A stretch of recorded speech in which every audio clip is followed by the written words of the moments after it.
Hi everyone, hope you're doing well from wherever you're watching this channel, depending on your time zone. Now, there have been a standoff between the police officers and the youth at Quarry dumping site that is in Mukuru, and it is all about the bodies that are being retrieved at that quarry. It is now confirmed that as of yesterday, 11 bodies have been retrieved from the quarry, and the investigation is still going on. Search for more bodies is still continuing. So it has been all about police finishing the people, the youth. Many people have lost. Families are looking for their beloved ones without seeing any. And we shared another story about the mother who was crying about his son who just disappeared, now 14 days. So as this was going on, the anger of the people is also going high. The body that was retrieved yesterday were being taken to the Nairobi city mortuary, but the people decided that they will also protest at that time, and therefore they did so by escorting the bodies that were retrieved from the quarry heading to the city mortuary. And this is what happened. Ruto ende! Ruto ende! Ruto ende! Ruto ende! Hey!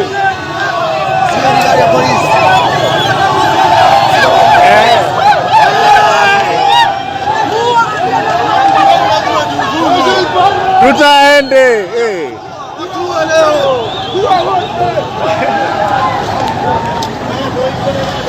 Hey!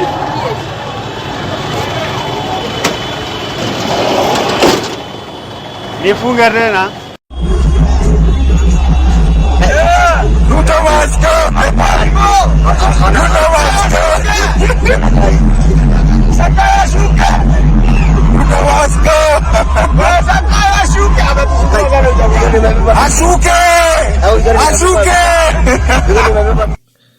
Now, we are continuing with this particular discussion, but just a quick request for those who are watching and you not yet subscribe, please consider subscribing. To our returning subscribers, I say thank you so much, and again to all our viewers, please give this video a thumbs up. Thank you so much, and back to this discussion. Now, the anger of youth started with the finance bill. It was all about drop the finance bill. Immediately after the finance bill was originating from the executive, that is the cabinet. Of course, it fall on people who do not want to listen. After that, it was taken to the parliament. We know how members of parliament voted, and the rally call was reject the finance bill. And we know even youth got so angry after it was passed, they stormed the parliament. So the anger has been reject finance bill. When that cry was not heard, the next move was now Ruto must go. Because we know very well the person who was influencing passing of the finance bill, intimidating members of parliament, forcing them, compromising them, coercing them, bribing them, it was the executive. So it turned to Ruto must go, because then he had a chance to stop it, he did not. There was a chance in the parliament to stop it, he encouraged it to pass. Now the anger focused on Ruto must go. And finally, the protest continued. Now we have reached another level where we are learning that many people lost their lives. The anger is also still boiling. The reason why they were saying Ruto must go in the beginning was because the finance bill passed, yet they did not want it to pass, and the man behind it was William Ruto. Now they're saying Ruto must go because he has he has been watching over Kenyans being killed. So this is how things are changing. From reject finance bill to Ruto must go. 3 things. Cabinet imekuja na finance bill mbaya. Na first parliament imepitisha. Sasa umeanza kutuua.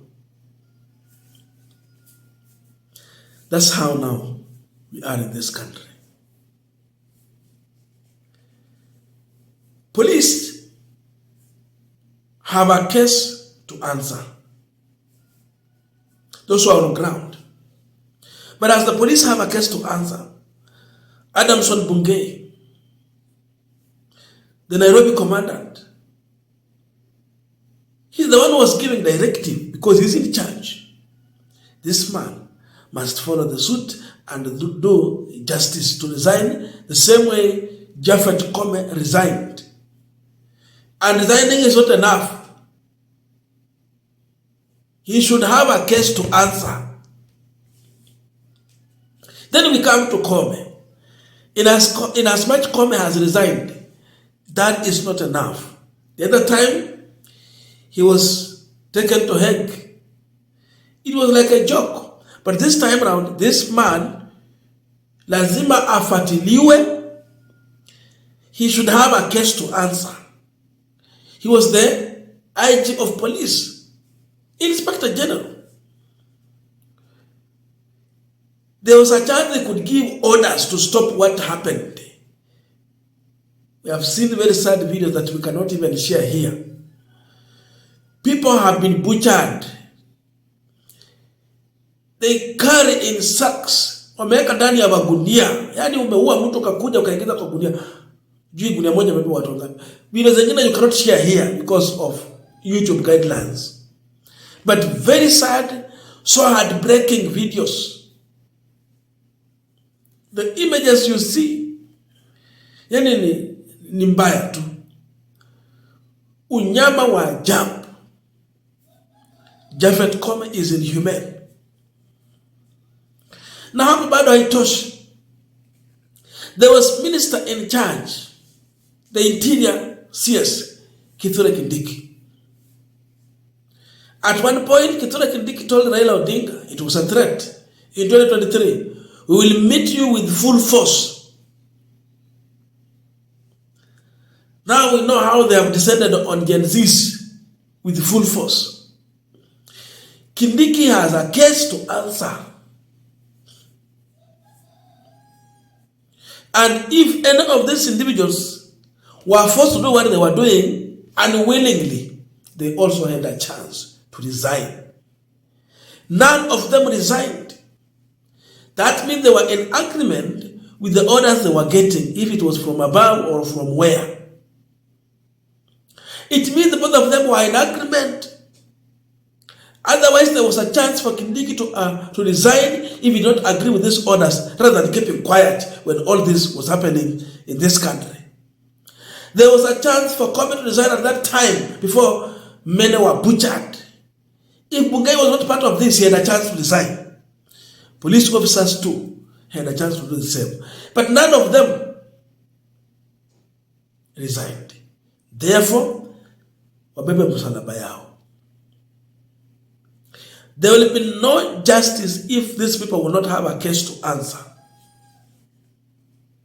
Because it needs to serve as an example so that any other individual who might come after them, when they think of this, they remember the history. To stop this, they need to face judgment. William Ruto too is the president. He is the overall in charge of everything. He appointed Kindiki in charge of Ministry of Interior. Kindiki is representing William Ruto. If he failed, Ruto has failed. He had a chance to stop what was happening by giving orders to Kindiki to go down to the last person. Therefore, majority of Kenyans are convinced then the man who was giving these orders, it was State House. The massive killing we've seen, it was order from State House. That is what majority of Kenyans have been made to believe. Because State House was silent when many people were dying. Cabinet approved the killing because they came out clear and then, thanked the police officers for a job well done. They were quoted in the cabinet that police did a good job to deal with the issue of protest. If they echoed what police were doing, then how can they distance themselves from this death? They never condemned, they encouraged police, you've done a good job, continue with that. So they glorified killing.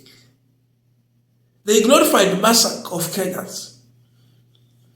Wote vijana wadogo tu.